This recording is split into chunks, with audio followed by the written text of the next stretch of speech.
एक समय की बात है। 5 मेंढक एक साथ किसी जंगल से जा रहे थे। चलते चलते उन मेंढकों में से 3 मेंढक एक बड़े से गड्ढे में गिर जाते हैं। 5 में से 3 मेंढक गड्ढे में गिर गए तो ऊपर 2 बचे। अब गड्ढे में गिरने के बाद वो तीनों मेंढक ऊपर चढ़ने की बहुत कोशिश करते हैं, लेकिन वो गड्ढा बहुत बड़ा था। उस गड्ढे से बाहर निकलना इतना आसान नहीं था।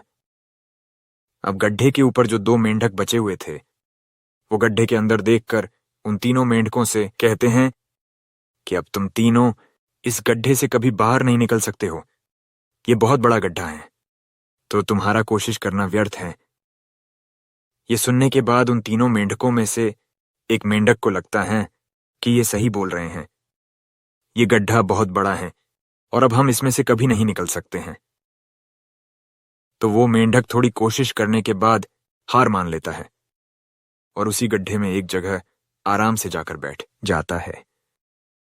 अब बाकी जो 2 मेंढक थे वो अभी भी ऊपर चढ़ने की कोशिश कर रहे थे।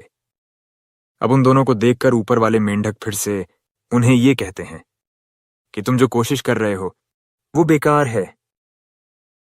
तुम इस गड्ढे से कभी बाहर नहीं निकल सकते हो और अब तुम्हें अपनी सारी जिंदगी इसी गड्ढे में गुजारनी पड़ेगी।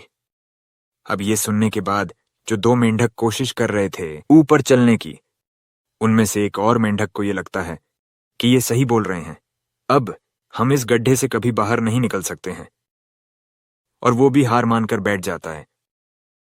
लेकिन अभी भी उनमें से एक मेंढक ऊपर चलने की कोशिश कर ही रहा था।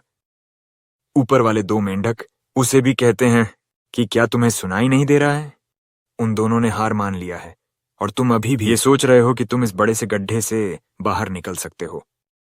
वो ऊपर वाले दोनों मेंढक उसे बोलते रहे, लेकिन उनकी बातों का उस मेंढक पर कोई असर नहीं हुआ और वो मेंढक कोशिश करता रहा और कोशिश करते करते वो उस गड्ढे से बाहर निकल गया।